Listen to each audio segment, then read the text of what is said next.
부산진 믿음의 가족 여러분, 봄 같은 하나님의 은혜가 여러분의 삶 속에 가득하시기를 바랍니다. 오늘 말씀은 요한복음 12장 20절에서 33절입니다. 명절에 예배하러 올라온 사람 중에 헬라인 몇이 있는데 그들이 갈릴리 벳세다 사람 빌립에게 가서 청하여 이르되 선생님이여 우리가 예수를 배우고자 하나이다 하니 빌립이 안드레에게 가서 말하고 안드레와 빌립이 예수께 가서 여쭈니 예수께서 대답하여 이르시되 인자가 영광을 얻을 때가 왔도다. 내가 진실로 진실로 너희에게 이르노니 한 알의 밀이 땅에 떨어져 죽지 아니하면 한 알 그대로 있고 죽으면 많은 열매를 맺느니라. 자기의 생명을 사랑하는 자는 잃어버릴 것이요 이 세상에서 자기의 생명을 미워하는 자는 영생하도록 보존하리라. 사람이 나를 섬기려면 나를 따르라. 나 있는 곳에 나를 섬기는 자도 거기 있으리니 사람이 나를 섬기면 내 아버지께서 그를 귀히 여기시리라. 지금 내 마음이 괴로우니 무슨 말을 하리요? 아버지여 나를 구원하여 이때를 면하게 하여 주옵소서. 그러나 내가 이를 위하여 이때에 왔나이다. 아버지여 아버지의 이름을 영광스럽게 하옵소서 하시니 이에 하늘에서 소리가 나서 이르되 내가 이미 영광스럽게 하였고 또다시 영광스럽게 하리라 하시니 곁에 서서 들은 무리는 천둥이 울었다고도 하며 또 어떤 이들은 천사가 그에게 말하였다고도 하니 예수께서 대답하여 이르시되 이 소리가 난 것은 나를 위한 것이 아니요 너희를 위한 것이니라. 이제 이 세상에 대한 심판이 이르렀으니 이 세상의 임금이 쫓겨나리라.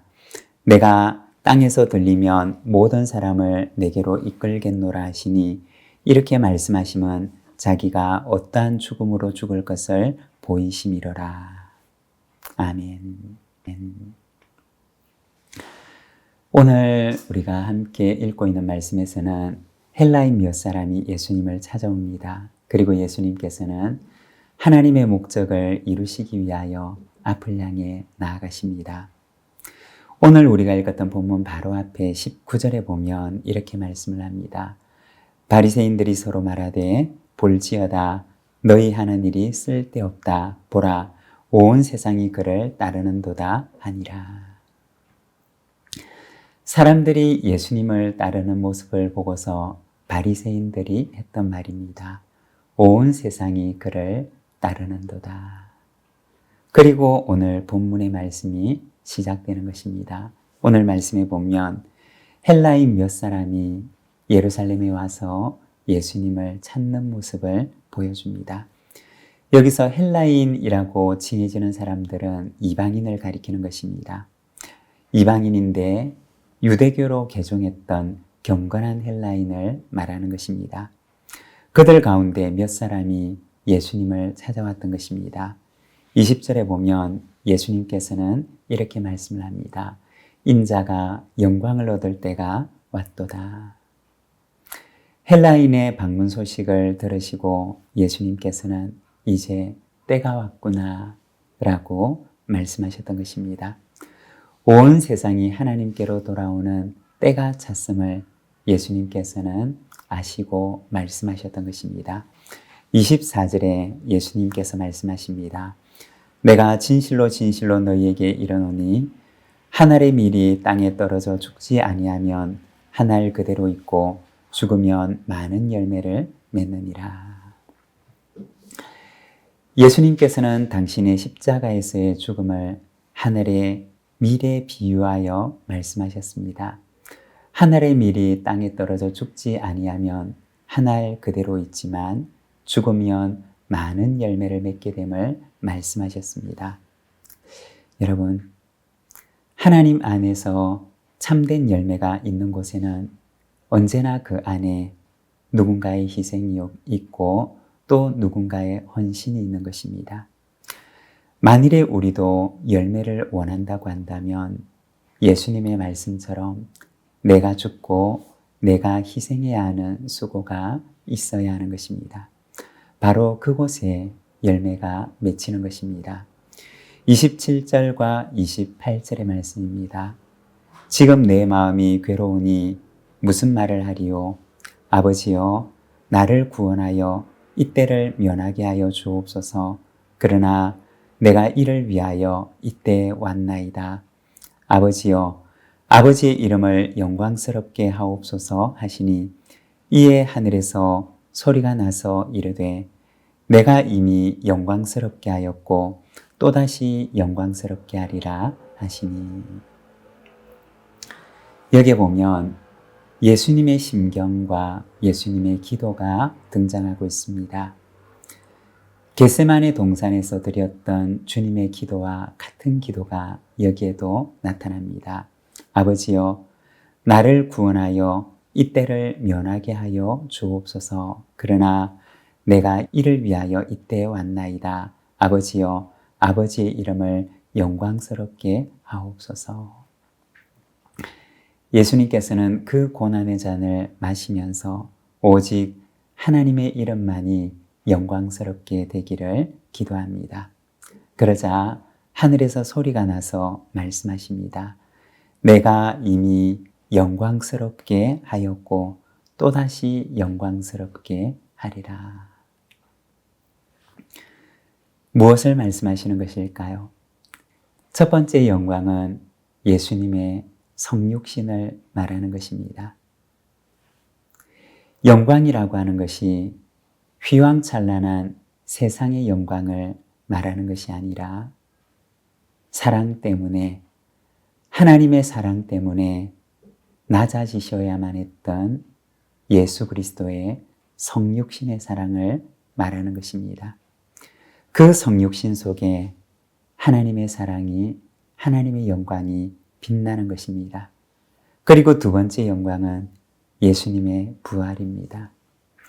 성육신 이전에 처음의 영광으로 돌아가시는 것을 말하는 것입니다. 그래서 하나님의 보좌 우편에서 온 세상의 왕으로, 온 세상의 주인으로 계시는 것을 말하는 것입니다. 31절에서 33절입니다. 이제 이 세상에 대한 심판이 이르렀으니 이 세상의 임금이 쫓겨나리라. 내가 땅에서 들리면 모든 사람을 내게로 이끌겠노라 하시니 이렇게 말씀하시면 자기가 어떠한 죽음으로 죽을 것을 보이심이로라. 여기에 보면 세상에 대한 심판과 이 세상의 임금이 쫓겨나리라고 하는 것을 말씀하십니다. 예수님께서 누차 말씀하셨던 것처럼 이 세상의 임금이라고 하는 존재는 정치적인 왕을 가리키는 말이 아닙니다. 요한복음 18장 36절에서도 예수님께서는 이렇게 말씀을 하십니다. 내 나라는 이 세상에 속한 것이 아니니라. 예수님께서는 세상의 정치적인 왕과 싸우기 위해서 이 세상에 오신 것이 아니었습니다. 예수님께서 말씀하신 이 세상의 임금은 인류의 원수가 되고 하나님의 대적이 되는 사탄을 말하는 것입니다. 그러면 사탄이 세상에 행했던 일은 무엇인가요? 그것은 하나님과 사람 사이의 관계에 단절을 가져왔던 것입니다. 사람으로 하여금 하나님의 사랑을 의심하도록 만들었고 하나님의 말씀을 거절하도록 해서 결과적으로 하나님과 관계에 단절이 오도록 만들었던 것입니다. 그러면 하나님께서 행하신 일은 무엇일까요? 요한복음 3장 16절입니다. 하나님이 세상을 이처럼 사랑하사 독생자를 주셨으니 이는 그를 믿는 자마다 멸망하지 않고 영생을 얻게 하려 하심이라. 하나님께서는 세상을 사랑하셔서 독생자를 주셨던 것입니다. 로마서 5장 8절입니다. 우리가 아직 죄인 되었을 때 그리스도께서 우리를 위하여 죽으심으로 하나님께서 우리에 대한 자기의 사랑을 확증하셨느니라. 예수님의 죽음을 통해 하나님께서는 우리를 향한 하나님의 사랑을 확증하신 것입니다. 사탄은 인간으로 하여금 하나님의 사랑을 의심케 합니다. 그래서 하나님과 사람 사이의 관계가 깨어지도록 만듭니다. 그렇지만 하나님께서는 그러한 죄인을 용서하시기 위해서 아들을 보내시는 사랑을 보여주십니다.